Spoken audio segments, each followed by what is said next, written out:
Hello and welcome. You're watching Big Picture with me, Vishal Dahiya, and today we're going to talk about the issue of OBC and EWS reservation in medical education. In fact, recently the government has given a go-ahead for 27% OBC and 10% EWS quota reservation in the AIQ scheme for medical education, that is All India Quota scheme. Now, this particular reservation decision will be implemented from the current year itself, and it is expected to benefit more than 5,000 students. We'll try and understand all aspects of this decision.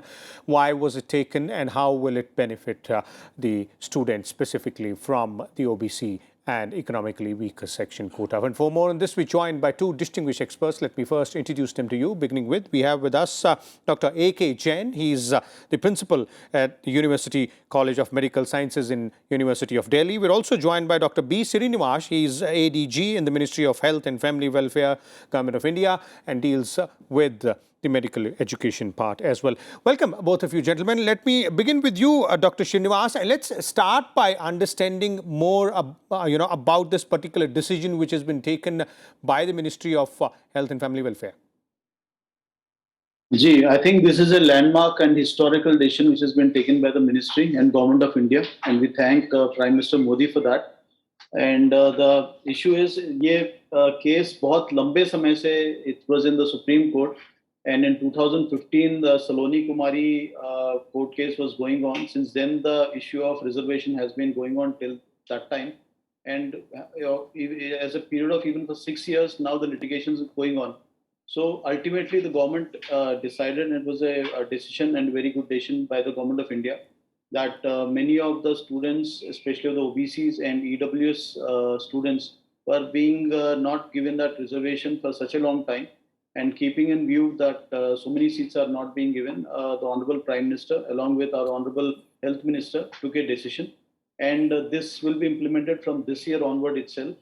And the students will be benefited both as well as in UG as well as PG counseling. Okay. So this is a welcome step by the government, and definitely we will be implementing from this year only. Okay. For our viewers to understand it in a much better way, if you could explain to us what exactly is the AIQ scheme, the All India Quota scheme, and if we have to understand the overall number, the overall figure of admissions which happen in the medical colleges, how will this reservation work out? Work out for 27% for OBC and 10% for EWS. How many seats does it come to, and then how will it actually fructify on the ground? Ji, I want to tell you, like, this All India Quota scheme was started way back in 1986. So at that time, the Supreme Court decided that there should be a scheme where candidates across the country without any domicile and only solely based on merit should go across the country, and they can take medical seats anywhere in the country. So in fact, when this court case came up, this was initially started, there was a student from Bihar. He wanted to study in Delhi. So there was no mechanism at that time. In that time, only students of Bihar could be able to study in Bihar only, and students of, say, Maharashtra can study in Maharashtra only. So for the first time, Supreme Court thought about it, that we should have a scheme, a national level scheme. And initially, this was known as All India Quota scheme. Later on, it was changed to NEET and all. And we used to have an AIPMT exam where students across the country used to sit for the exam. And on the basis of which that responsibility was given to the ministry from 1986 onwards. In that, what we used to do is that we used to take 15% seats from each medical college, each government medical college across the country. And in PG, we take 50% of seats from each government college from across the country. Initially, Jammu Kashmir and Andhra Pradesh and Telangana was not a part of All India Quota. But last 2 years, Andhra Pradesh and Telangana have also joined this All India Quota scheme. Only Jammu Kashmir state is still not there, but maybe hopefully from next year onwards, Jammu Kashmir state will also join the All India Quota scheme. So as soon as, so what we do is that we take all the seats from across the country, and then in that we put a reservation roster. And till now, only the OBC reservation roster and EWS reservation roster was only given in central institutes. But now, after this historical decision by the Prime Minister and Honorable Health Minister, we will now be able to include these 27% and 10% EWS seats in seats contributed by the states also. Now, the students across the country will now be benefited, not just for the central institutions. And this is a scheme that was started, and this is one of the major changes in the scheme. And this will be implemented as from this year itself. So a lot of students will be benefited from this. Okay, okay. And when we talk about the implementation part, Dr. Srinivas, one more question before I go to Dr. Jain. We would like to understand how will that impact the overall process of admission through NEET, and will the students or those who want to seek admission, will they have to keep in mind certain aspects while applying or during their counseling? Ji. One thing that is very important for the candidates to understand that the OBC, the students who are OBC, they should be from the OBC central list, OBC list only. They should be non-creamy layer and they should be from the central OBC list. This is the only parameters that are there. And secondly, in EWS, the rules of EWS of 10% reservation, the rules of the central government will apply. So if they're falling within that parameters and if they have the certificates as per central list, then they are very much welcome to take part in our counseling, and they will be allotted seats based on the merit. So now all these students will be allowed to participate in the counseling. OBC candidates, the number of seats will increase. And from the students' point of view, they don't have to do much. They only have to have the requisite certificates as per the norms of Central Government of India for OBC and EWS. The rest, the roster has to be applied by us, and we will be allotting the seats based on merit and based on the reservation. Okay, okay. Fair enough. That makes a lot of aspects clear about this particular scheme. I'll come back to you, Dr. Srinivas, but let me bring in Dr. A.K. Jain here as well. He's been patiently listening to our conversation. Dr. Jain, your views on this decision, it's considered to be a very significant one when we are talking about the medical education. I think if I'm looking at a different perspective. We have to see that health services reaches far and wide. So unless the doctors from every part of the country are being trained, they will not go back. They have to go back and they have to serve that area. So for that, we need to create an opportunity for them. Now there is the opportunity to have medical qualification is not universal at the moment. It's now efforts are being made to open medical college everywhere. But I think if you look at the history of 30, 40 years, then some of the states have a lot of medical colleges, some of the states didn't have medical college. And here lies the merit of this decision, where students are allowed to study on an all India merit basis. And when we want to help the certain section of the society, then also it is useful, because so that they have a more opportunity. If they are in merit, then they are in better opportunity to get some place where they can get the education, and they can later on they can go back to their own areas, so to become clinicians there, to become teachers there, to become medical teachers there, to become surgeon, to act as a surgeon there. So I think it has a far-reaching implication, and I think that is why this decision will certainly help in spreading health services to the far and wide and different part of the country. Okay. So what you're saying, Dr. Jain, here is that this particular decision will help all those who want to go ahead and study in colleges elsewhere, and will be benefited specifically from these particular stretch of the society, that is economically weaker section and the OBC category as well. Dr. Srinivas, do you agree with that part, that aspect which Dr. Jain is bringing out, that this helps us in ensuring that the students across the country do get a chance to study at premier institutes and the institutes of their choice? Yeah, I totally agree with Jain sir, what he's saying. The main idea of this All India Quota was this only, what sir was emphasizing, that this gives a level playing field. If suppose a student in Bihar or Uttar Pradesh who is meritorious, now he wants to study somewhere in Delhi, like Maulana Azad or UCMS or AIIMS and everywhere. So he doesn't have to give an entrance across the country, and he doesn't have to go for counseling for across the country. Now, All India Quota is kind of a single counseling mechanism where he can participate, and if his merit is good, then he can definitely go and study in the best of the colleges across the country. That gives a very good level playing field.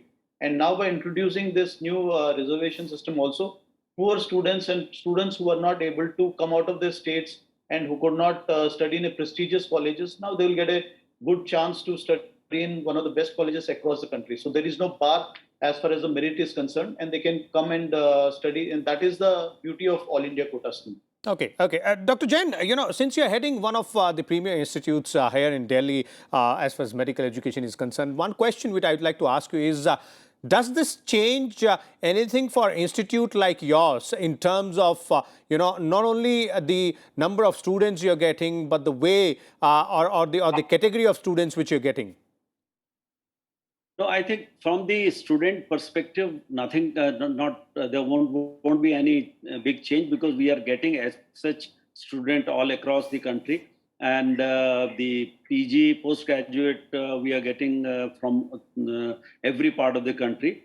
But to my mind, now we have a big task at our hand, because we unfortunately, because although it was partially started in EWS in 2019, but because of COVID, this exam got delayed. Medical education is one education which is controlled by regulatory bodies. Now we have every defined requirement to impart education to certain number of students and certain number of facilities, and that facility has to be created. I mean, just increasing the number of students won't help.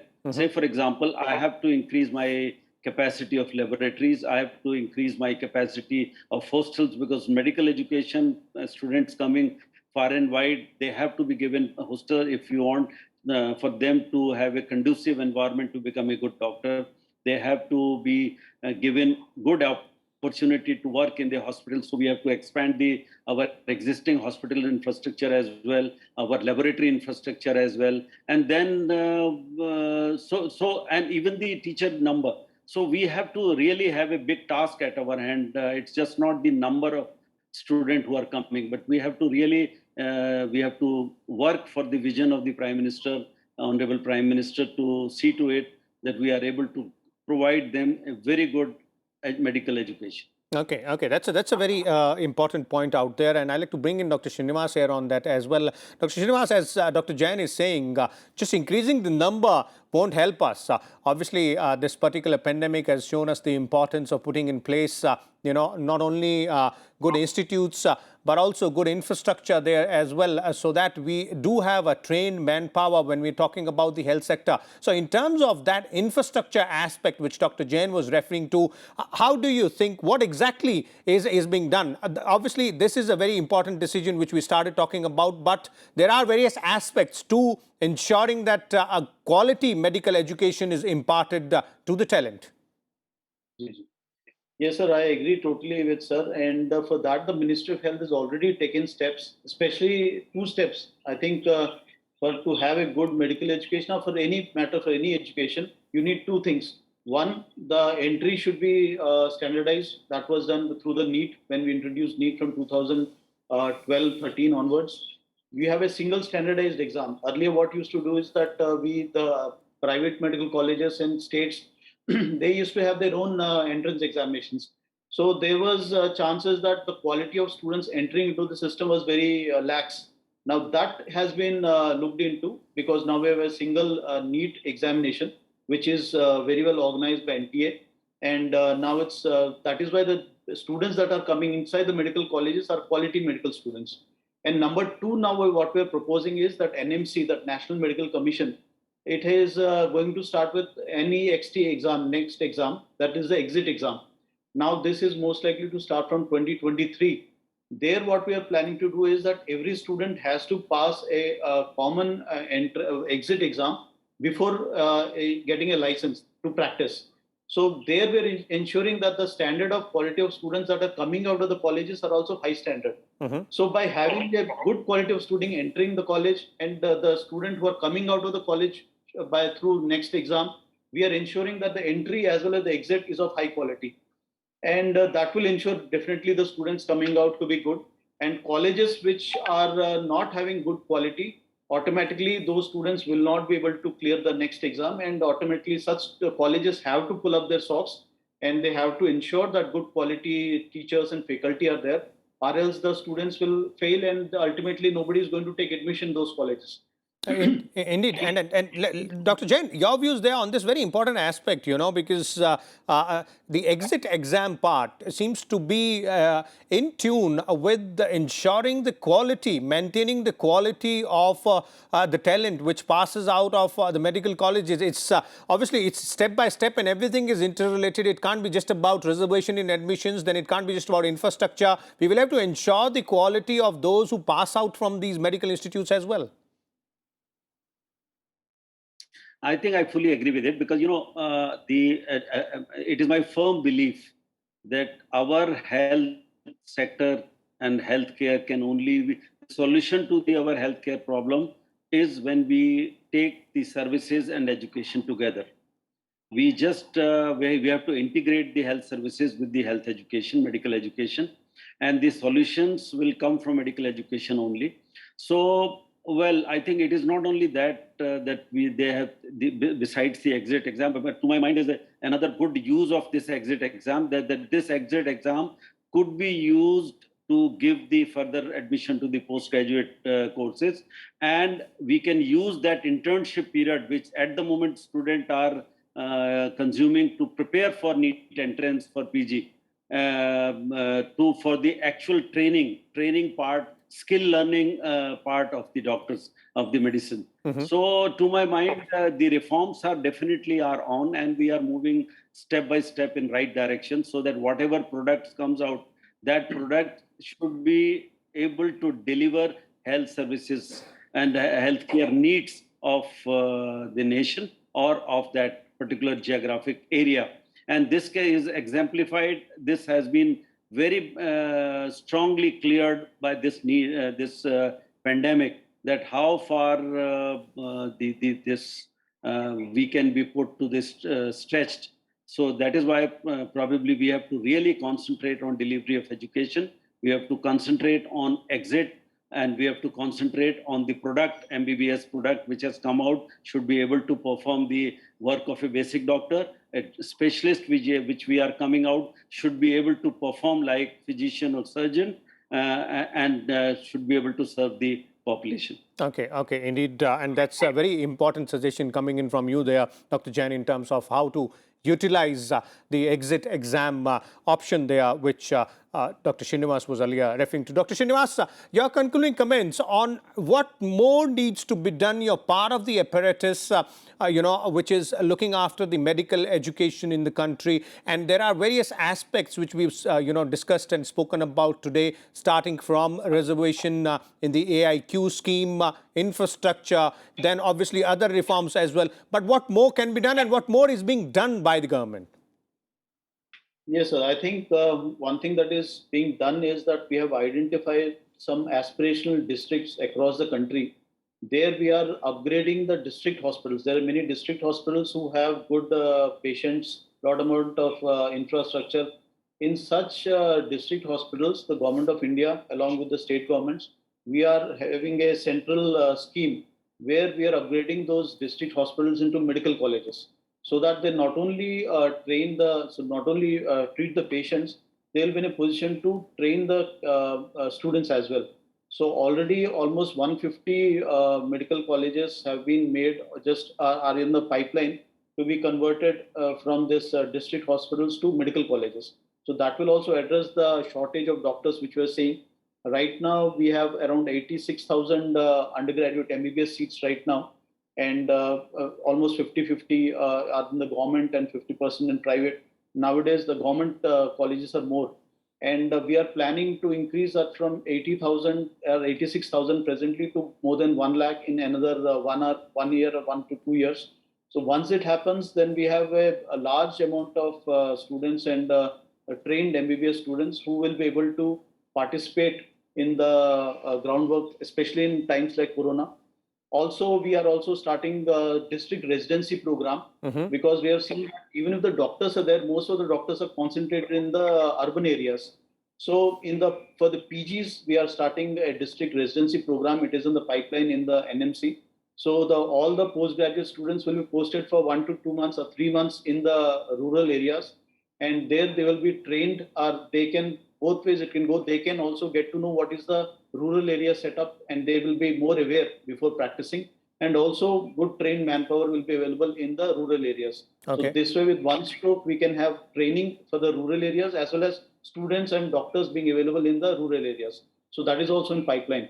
So government is thinking a lot of positive things, and hopefully with the new health minister and prime minister spearheading it, we will definitely improve on the health infrastructure in the future as well. Okay, okay. Dr. Jain, would you like to add some concluding remarks here before we bring this discussion to an end? I think what Dr. Srinivas has said, they are real right steps. But I think one thing more, which I can just add, that see, the opening of these converting district places into some of the medical college or something, you require 24-hour services for district hospitals. So opening a district hospital, placing few doctors does not provide them the manpower to run 24-hour services. So opening a medical college and opening a training opportunity gives us a working doctors also who can provide services 24 hours into 7. And that's also another advantage of opening good medical colleges in district places. And I believe that number of patient is our strength, and we train our doctors on those patients. So no opportunity should be wasted. Wherever we can provide the training, we must give a training, and then only healthcare needs of the whole such a huge population can be met with. Indeed, there it is. Thank you so much, Dr. A.K. Jain and Dr. B. Srinivas as well, for your views and insights on this very important aspect when we are talking about the development of our nation, and that is the health aspect, all about the medical education system and the focus being on the recent decision taken by the government to provide 27% OBC and 10% EWS reservation in the AIQ scheme, that is the All India Quota scheme. We'll come back again with a different topic. Till then, keep watching. Thank you.